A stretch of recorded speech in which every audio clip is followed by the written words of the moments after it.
नमस्कार दोस्तों, आइए जानते हैं उत्तर प्रदेश की दिन भर की ताजा और बड़ी खबरें। वही आपने अभी तक वीडियो को लाइक और चैनल को सब्सक्राइब नहीं किया तो फटाफट से कर लीजिए। वही आप यूपी के किस जिले से इस वीडियो को देख रहे कमेंट में जरूर बताइए। आज की पहली खबर, योगी बोले वक्फ की जमीनों पर मकान बनवाएंगे। यूपी के सीएम योगी आदित्यनाथ ने मंगलवार को कहा वक्फ की जमीनें वापस ली जाएंगी। इन पर अस्पताल, गरीबों के लिए मकान, स्कूल, विश्वविद्यालय बनेंगे। निवेश के लिए लैंड बैंक तैयार होगा। वक्फ कानून के विरोध में बंगाल में हो रही हिंसा पर सीएम ने हरदोई में कहा लातों के भूत बातों से नहीं मानते हैं, दंगाई डंडे से ही मानेंगे। जिसे बांग्लादेश पसंद है वह बांग्लादेश चला जाए। उन्होंने कहा बंगाल जल रहा है लेकिन वहां की मुख्यमंत्री के साथ साथ सपा और कांग्रेस भी चुप है। ममता बनर्जी दंगाइयों को शांतिदूत कहती हैं और सेक्युलरिज्म के नाम पर उन्हें खुली छूट दे दी है। इस तरह की अराजकता पर लगाम लगनी चाहिए। वहां की कोर्ट को धन्यवाद दूंगा जिसने वहां के अल्पसंख्यक हिंदुओं की सुरक्षा के लिए कदम उठाया है।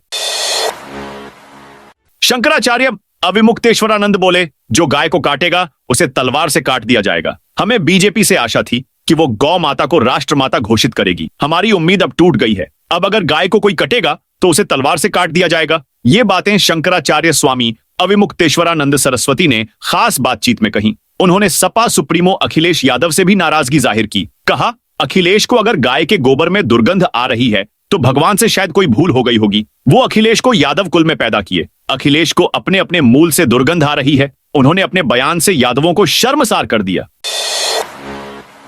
वाराणसी, गोरखपुर सहित 14 जिलों में बारिश का अलर्ट। यूपी के मौसम में उलटफेर का सिलसिला जारी है। मौसम विभाग का अनुमान है कि मंगलवार को भी प्रदेश के 14 जिलों में बारिश होगी। साथ ही कई जिलों में बिजली के साथ ओले भी गिरने की आशंका है। मंगलवार सुबह पश्चिमी यूपी के कई जिलों में बादल छाए हैं। 30 से 40 किलोमीटर प्रति घंटे की रफ्तार से हवाएं भी चल रही हैं। मौसम विशेषज्ञों का कहना है कि अभी 2 दिन यानी 17 अप्रैल तक प्रदेश का मौसम ऐसा ही बना रहेगा। प्रदेश के अलग अलग हिस्से में पिछले 5 दिनों से हो रही बारिश के बाद अधिकतम तापमान में करीब 5 डिग्री की गिरावट दर्ज हुई है। 24 घंटे में 8 शहरों में बारिश हुई। इनमें महाराजगंज, मिर्जापुर, कुशीनगर, गोरखपुर, गोंडा, सिद्धार्थनगर शामिल हैं। सोनभद्र में बारिश के साथ ओले गिरे हैं।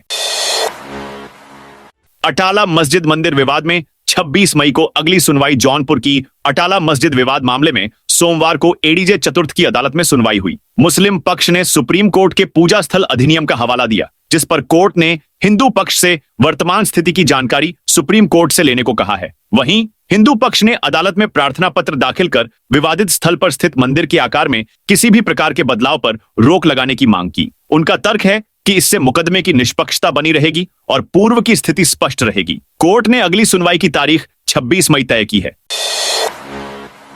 सीएनजी और पीएनजी की कीमतें बढ़ी। लखनऊ, आगरा, उन्नाव, अयोध्या और सुल्तानपुर में सीएनजी की कीमतों में 1 रुपए प्रति किलोग्राम का इजाफा किया गया है। लखनऊ में ग्रीन गैस लिमिटेड द्वारा सप्लाई की जाने वाली सीएनजी के लिए अब 97 रुपए 75 पैसे प्रति किलोग्राम भुगतान करना पड़ रहा है। सीएनजी की कीमतों में बढ़ोतरी 16 अप्रैल सुबह 6 बजे से लागू होंगी। लखनऊ और आगरा में सीएनजी की कीमत 97 रुपए 75 पैसे प्रति किलोग्राम होगी, जबकि पहले ये 96 रुपए 75 पैसे रुपए थी। उन्नाव, अयोध्या और सुल्तानपुर में भी 1 रुपए बढ़ाकर 95 रुपए प्रति किलोग्राम की गई है। राहुल गांधी के मानहानि केस में 28 अप्रैल को अगली सुनवाई। रायबरेली सांसद राहुल गांधी के मानहानि मामले में आज सुल्तानपुर के एमपी एमएलए कोर्ट में सुनवाई हुई। इस दौरान गवाह कोर्ट परिसर में मौजूद था, लेकिन वादी के अधिवक्ता संतोष पांडे उसे न्यायालय में पेश नहीं कर सके। इसके चलते विशेष कोर्ट ने मामले की अगली सुनवाई के लिए 28 अप्रैल की तारीख तय कर दी। यह मामला भाजपा नेता विजय मिश्रा द्वारा दर्ज किया गया था। बीते 3 अप्रैल को सुनवाई नहीं हो सकी थी। परिवादी भाजपा नेता की ओर से गवाह कोर्ट में उपस्थित नहीं हुए थे, इसीलिए कोर्ट ने अब अगली सुनवाई 15 अप्रैल को तय की थी। केंद्रीय गृह मंत्रालय का बड़ा फैसला। बसपा सुप्रीमो मायावती के भतीजे आकाश आनंद की सुरक्षा को लेकर केंद्र सरकार ने बड़ा कदम उठाया है। गृह मंत्रालय ने सोमवार को उन्हें मिली Y+ श्रेणी की सीआरपीएफ सुरक्षा वापस ले ली है। हैरानी की बात यह है कि आकाश की बीएसपी में औपचारिक वापसी रविवार को ही हुई थी और ठीक अगले दिन उनकी सुरक्षा हटा दी गई। सूत्रों के मुताबिक गृह मंत्रालय ने सुरक्षा व्यवस्था की समीक्षा के बाद यह फैसला लिया है। हालांकि इस पर आधिकारिक बयान फिलहाल जारी नहीं हुआ है, लेकिन राजनीतिक गलियारों में इसे लेकर चर्चाएं तेज हो गई हैं। आकाश आनंद को Y+ श्रेणी की सुरक्षा मिली हुई थी, जिसके तहत उन्हें सीआरपीएफ के करीब 8 से 10 सशस्त्र जवान 24 घंटे सुरक्षा प्रदान करते थे। अब यह सुरक्षा वापस लिए जाने के बाद उनके निजी कार्यक्रमों और यात्राओं में सुरक्षा प्रोटोकॉल में बड़ा बदलाव आ जाएगा। लखनऊ नगर निगम में 4,300 करोड़ का बजट पास। लखनऊ नगर निगम का सदन जबरदस्त हंगामे के साथ शुरू हुआ। पार्षदों के शोर शराबे के चलते पहले 1 घंटे कोई काम नहीं हो सका। मेयर सुषमा खरकवाल पूरे वक्त पार्षदों को शांत ही कराती रहीं। इसके बावजूद सदन की कार्यवाही आगे नहीं बढ़ सकी। सदन को पहली बार 10 मिनट और दूसरी बार 1 घंटे तक स्थगित करना पड़ा। भाजपा पार्षद मुकेश सिंह मोंटी ने बजट की कॉपी तक फाड़ दी। इस पर मेयर ने उन्हें हाईकमान से शिकायत करने की धमकी दी। मेयर ने मोंटी से सदन से माफी मांगने को कहा, लेकिन मोंटी का कहना था कि बजट झूठा है। पार्षद निधि पर महापौर की मनमानी नहीं चलेगी। जो प्रस्ताव कार्यकारिणी में पास नहीं किए गए, उसे संकल्प पत्र में क्यों रखा गया? मोंटी के समर्थन में कई और पार्षद भी वेल में आकर बैठ गए। वहीं पार्षद निधि में इजाफे को लेकर सभी पार्षद एक साथ कुर्सी छोड़कर खड़े हो गए। मेयर और नगर आयुक्त के सामने जमकर हंगामा किया। बंगाल हिंसा पर हरदोई में गरजे योगी लातों के भूत बातों से कहां मानने वाले हैं। यूपी के मुख्यमंत्री योगी आदित्यनाथ मंगलवार को हरदोई पहुंचे। यहां उन्होंने जनसभा को संबोधित करते हुए पश्चिम बंगाल की ममता बनर्जी सरकार पर निशाना साधा। योगी ने बंगाल में हुए हिंसा को लेकर कहा कि लातों के भूत बातों से कहां मानने वाले हैं। बंगाल जल रहा है और वहां की सीएम चुप हैं। उन्होंने दंगाइयों को दंगे करने की पूरी छूट दे रखी है। दरअसल सीएम योगी बंगाल पहुंचे। यहां उन्होंने कहा, हर दूसरे तीसरे दिन दंगा होता था। इन दंगाइयों का उपचार ही डंडा है। बिना डंडे के मानेंगे नहीं। आप देख रहे होंगे कि बंगाल जल रहा है। वहां की मुख्यमंत्री चुप हैं। दंगाइयों को शांतिदूत कहती हैं। यूपी में कई कलेक्ट्रेट को बम से उड़ाने की धमकी। यूपी के कई कलेक्ट्रेट और डीएम कार्यालय को आरडीएक्स लगाकर उड़ाने की धमकी मिली है। इसकी जानकारी मिलते ही पुलिस प्रशासन में हड़कंप मच गया। मेल से आई धमकी के तत्काल बाद कलेक्ट्रेट और डीएम कार्यालय को बम निरोधक दस्ते और अधिकारियों ने खंगाला। फिलहाल यूपी के चंदौली, बाराबंकी, फिरोजाबाद, अलीगढ़ कलेक्ट्रेट को तमिलनाडु से गोपाल स्वामी के नाम से डीएम को मेल आया है। एक दिन पहले ही सोमवार को अयोध्या के राम मंदिर को उड़ाने की धमकी वाला मेल भी तमिलनाडु से ही आया था। उसे कृष्णा कोलाई के मेल से भेजा गया था। यूपी में चालान को लेकर बड़े बदलाव करने जा रहा परिवहन विभाग। सड़क का कानून तोड़ने वाले ऐसे हजारों वाहन हैं जिनका नियम तोड़ने पर चालान हुआ, लेकिन वे बेरोकटोक दौड़ रहे हैं। अब इस पर अंकुश लग सकेगा। परिवहन अधिकारियों को पीओएस यानी पॉइंट ऑफ सेल मशीनें मुहैया कराई जा रही हैं, ताकि चौराहों व अन्य मार्गों पर वाहनों का चालान करते ही तत्काल धन जमा कराया जा सके। वाहन स्वामी को नकद धनराशि नहीं देनी होगी, बल्कि बैंक खाते से धन जमा कराया जाएगा। इससे चालान वसूलने के साथ ही भ्रष्टाचार पर भी अंकुश लगेगा। अयोध्या रोड पर ट्रैफिक बेकाबू, पुलिस ने दिए सुझाव। लखनऊ से अयोध्या जाने वाली रोड पर लगातार बढ़ते ट्रैफिक और हादसों को देखते हुए अब पुलिस प्रशासन सतर्क हो गया है। पुलिस ने लखनऊ विकास प्राधिकरण को पत्र भेजकर कई अहम जगहों पर फुट ओवर ब्रिज बनाने का सुझाव दिया है। इनमें सबसे अहम बीबीडी चौराहा माना जा रहा है, जहां ट्रैफिक का दबाव सबसे ज्यादा है। अधिकारियों के मुताबिक यहां रोजाना हजारों वाहन गुजरते हैं और पैदल राहगीरों को सड़क पार करना मुश्किल हो जाता है। ऐसे में यहां फुट ओवर ब्रिज बनना बेहद जरूरी हो गया है। शादी के सीजन में बड़ा सराफा बाजार। लखनऊ में 4,500 होंगी शादियां। खरमास के समाप्त होते ही एक बार फिर लखनऊ में शहनाई गूंजेगी और बैंड बाजे की धूम मचेगी। 14 अप्रैल से मांगलिक कार्यों का शुभारंभ हो गया है। ज्योतिषीय मान्यता के अनुसार खरमास में विवाह जैसे शुभ कार्य नहीं होते। अब 14 अप्रैल से लेकर 8 जून तक विवाह, गृह प्रवेश और अन्य मांगलिक कार्यों की बहार रहेगी। UP catering and decoration welfare association के अध्यक्ष विजय कुमार के मुताबिक 30 अप्रैल को अक्षय तृतीया है, जो साल की सबसे शुभ तिथियों में से एक मानी जाती है। इस दिन 4,500 से ज्यादा शादियों का आंकड़ा पार हो सकता है। यही कारण है कि इस दिन को लेकर सबसे ज्यादा बुकिंग और तैयारियां की जा रही हैं। वहीं 18 अप्रैल को भी बुकिंग तेज है। यूपी के इन 2 जिलों में बनाई जाएंगी 102 सड़कें। लखनऊ और वाराणसी में 102 सड़कों का निर्माण त्वरित आर्थिक विकास योजना के तहत वित्तीय वर्ष 2025 से 26 में किया जाएगा। लखनऊ में 25 और वाराणसी में 77 सड़कें बनेंगी। ग्रामीण अभियंत्रण विभाग को निर्माण की जिम्मेदारी सौंपी गई है। शासन ने दोनों जिलों के जिलाधिकारियों को पत्र भेजकर पर्यावरणीय मंजूरी और अन्य स्वीकृतियां प्राप्त करने के बाद कार्य शुरू करने के निर्देश दिए हैं। लखनऊ में अवैध निर्माण पर चला एलडीए का बुलडोजर। लखनऊ में सोमवार को जोन 2 की टीम ने मोहनलालगंज क्षेत्र के ग्राम भसंडा में 50 बीघा में फैली अवैध कॉलोनी पर बुलडोजर चलवाया। इस दौरान भारी पुलिस बल की तैनाती रही और मौके पर अफसरों की निगरानी में निर्माण को ध्वस्त किया गया। जोनल अधिकारी शशि भूषण पाठक ने बताया, विकास वर्मा द्वारा प्राधिकरण की अनुमति के बिना अवैध कॉलोनी विकसित की जा रही थी। न तो मानचित्र स्वीकृत था और न ही किसी तरह की अनुमति ली गई थी। इस संबंध में पहले से ही वाद दायर था, जिस पर ध्वस्तीकरण का आदेश पारित हो चुका था। 180 करोड़ से विकसित होंगी अयोध्या गोरखपुर की 26 परियोजनाएं। पर्यटन विभाग द्वारा गोरखपुर और अयोध्या में पर्यटन विकास की 26 परियोजनाएं स्वीकृत की गई हैं। इन परियोजनाओं को मूर्त रूप देने के लिए करीब 180 करोड़ रुपए खर्च होंगे। इसमें कई मंदिर और ऐतिहासिक स्थलों का जीर्णोद्धार और पर्यटन विकास शामिल है। यह जानकारी प्रदेश के पर्यटन एवं संस्कृति मंत्री जयवीर सिंह ने दी। सांसद जियाउर रहमान बर्क ने बिना नक्शा पास कराए कराया मकान का निर्माण। संभल में बिना अनुमति मकान में नवनिर्माण कराने के मामले में सपा सांसद जियाउर रहमान बर्क की मुश्किलें बढ़ती नजर आ रही हैं। जांच रिपोर्ट में खुलासा हुआ है कि सांसद ने अपने निजी आवास पर बिना नक्शा पास कराए निर्माण कराया है। यह Uttar Pradesh regulation of building operation act 1958 का उल्लंघन है। संभल एसडीएम डॉक्टर वंदना मिश्रा ने बताया कि 22 अप्रैल को इस मामले में सुनवाई कर आदेश किया जाएगा। डीएम के यहां सांसद जियाउर रहमान बर्क के पिता ममलुकुर रहमान बर्क की ओर से अपील की गई थी। वहां अपील खारिज होने का ऑर्डर आया है। पथरावली में शामिल कर दिया गया है। इस मामले में 22 अप्रैल को आदेश सुनाया जाएगा। होम स्टे कराने वालों को मिलेगा व्यावसायिक टैक्स से छूट। योगी सरकार घरों को गेस्ट हाउस में बदलकर होम स्टे चलने वालों को बड़ी राहत देने जा रही है। ऐसे लोगों से व्यावसायिक टैक्स के स्थान पर सामान्य दरों पर house tax, water tax, sewer tax के साथ बिजली का बिल लिया जाएगा। यह राहत Uttar Pradesh bed and breakfast एवं होम स्टे नीति के तहत देने की तैयारी है। उच्च स्तर पर इसको लेकर सहमति बन गई है और जल्द ही कैबिनेट से प्रस्ताव पास कराने की तैयारी है।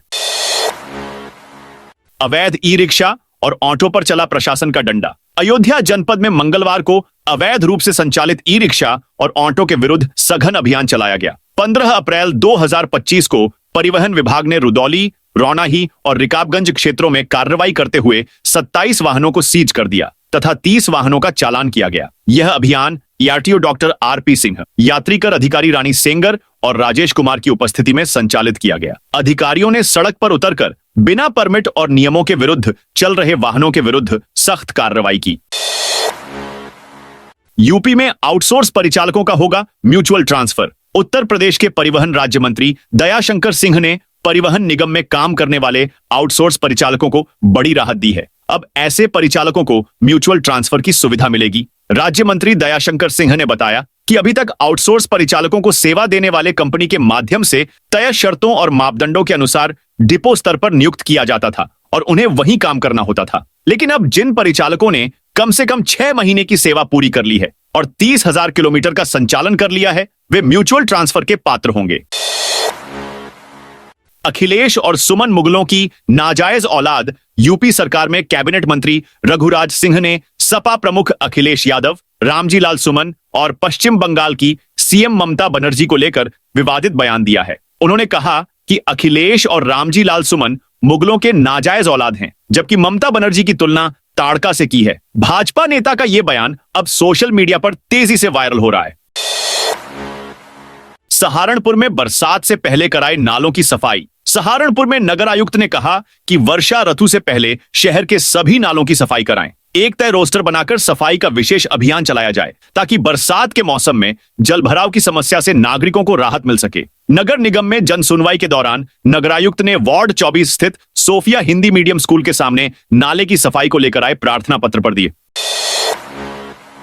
1 साल के वित्तीय लेन देन का आंतरिक ऑडिट कराएगा यूपी सिडको वित्तीय वर्ष 2023 से 24 के लेन देन का आंतरिक ऑडिट कराएगा। वित्तीय अनियमितताओं को पकड़ने के लिए चार्टर्ड अकाउंटेंट कंपनी का चयन किया जाएगा, जिसके लिए ईओआई जारी किया गया है। वर्ष 2023-24 में 1,157 करोड़ रुपए की लागत से 499 कार्यों का निर्माण हुआ था। ऑडिट रिपोर्ट में वित्तीय गड़बड़ियों को विस्तार से बताना होगा।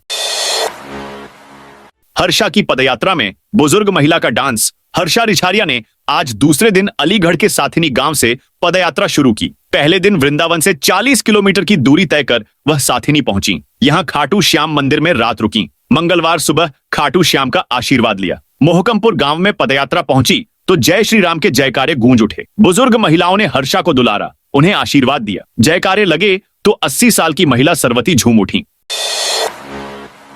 कानपुर में आरएसएस चीफ मोहन भागवत ने किया आह्वान, समाज में जाति और छुआछूत के आजादी के इतने वर्षों बाद भी खत्म न होने पर राष्ट्रीय स्वयंसेवक संघ के सर संघ चालक डॉक्टर मोहन भागवत ने मंगलवार को इसकी समय सीमा तय करने की बात कही कि कब तक सामाजिक विषमता को खत्म किया जा सकेगा। वह कारवालो नगर स्थित संघ कार्यालय केशव भवन में 5 दिवसीय प्रवास पर आए हुए हैं। संघ प्रमुख ने शताब्दी वर्ष के कार्यक्रम में समरसता को जोड़ते हुए कहा कि संघ का साहित्य लेकर हम गांव गांव जाने वाले हैं। हमें गांव गांव जाकर समरसता के संदेश को देना है। हम कितने समय में इस सामाजिक विषमता को समाप्त कर सकेंगे, इसके लिए एक लक्ष्य तय करना होगा। इसके साथ ही हमें समता युक्त, शोषण मुक्त, जाति विद्वेष मुक्त भारत बनाना होगा। इसके लिए हम सभी को बहुत तेजी से कार्य करना है।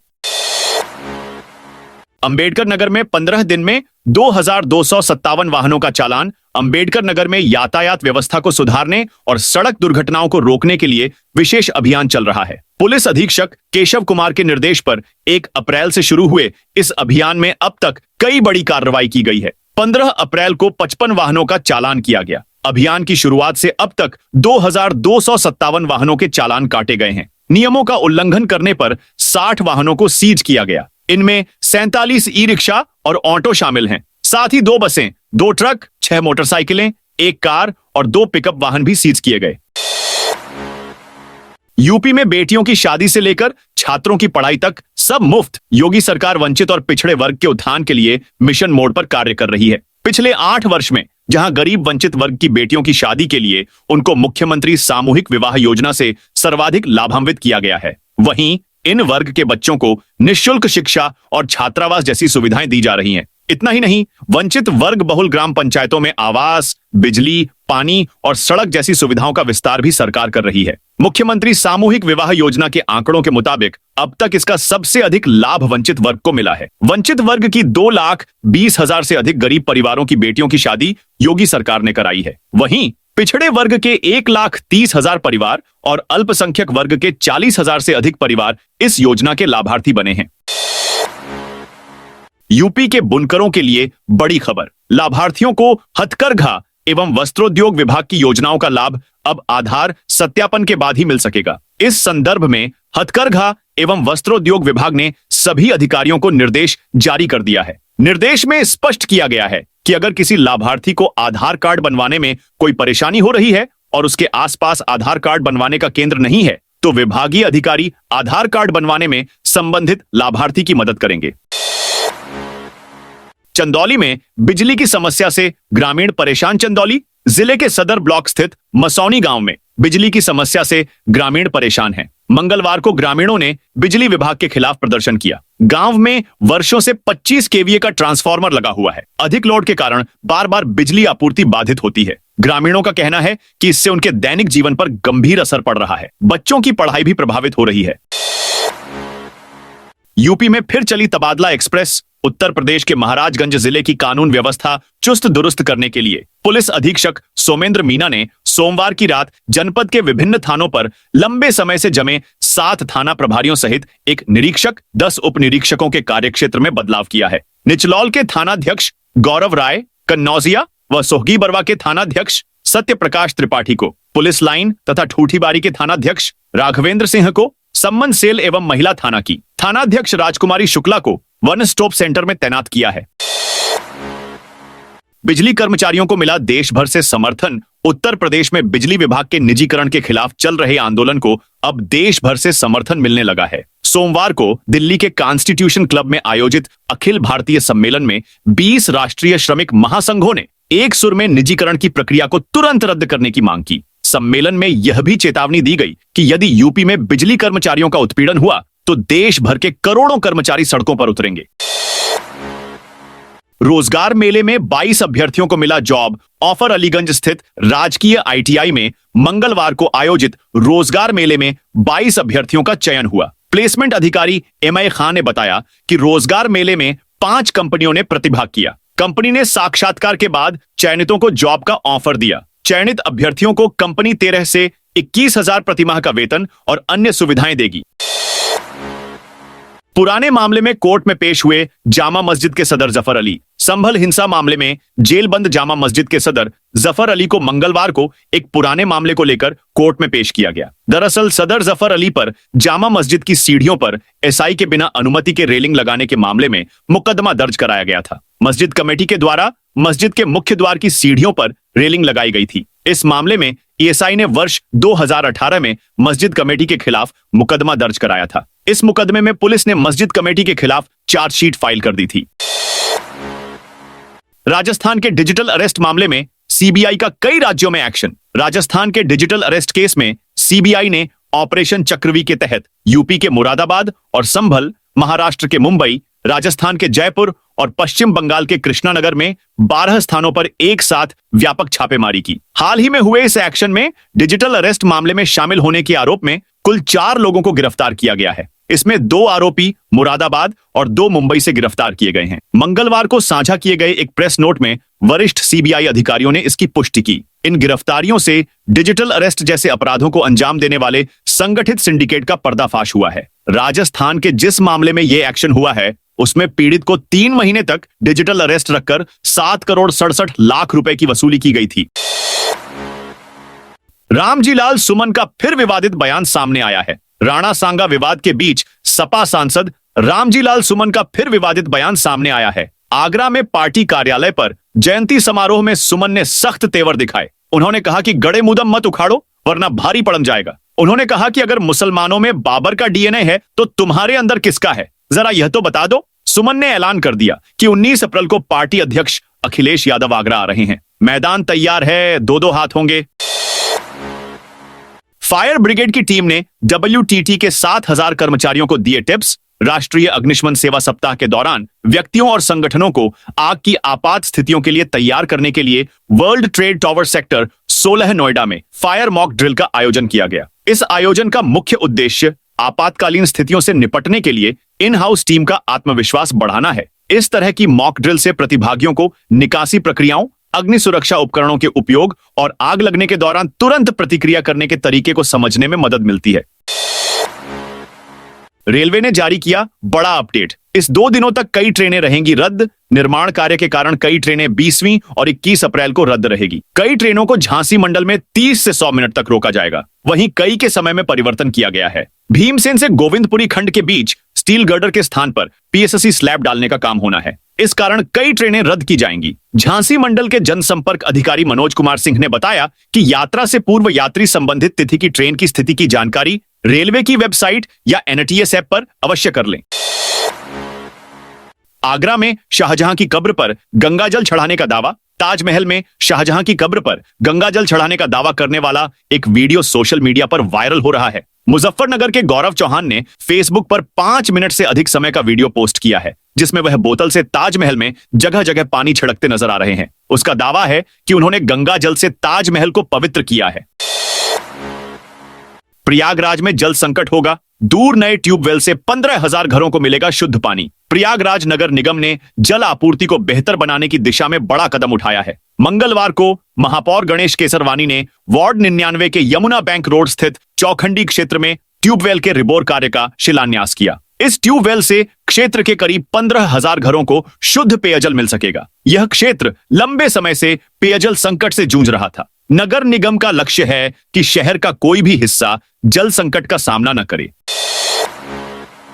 पीलीभीत में नगर पालिका के संसाधनों का दुरुपयोग। पीलीभीत के छतरी चौराहे के पास चल रहे पुलिया निर्माण कार्य में नगर पालिका के संसाधनों के दुरुपयोग का मामला सामने आया है। नाला निर्माण के बाद पुलिया के लिए मिट्टी खोदने के दौरान मौके पर नगर पालिका की ट्रैक्टर ट्रॉली और पानी की टंकी मौजूद मिली। राज्य मंत्री के नगर पालिका प्रतिनिधि ने व्हाट्सएप के जरिए अधिकारियों को इसकी शिकायत की। मामले को गंभीरता से लेते हुए नगर पालिका के प्रभारी अधिशासी अधिकारी और सदर एसडीएम आशुतोष गुप्ता ने जांच कमेटी का गठन किया है।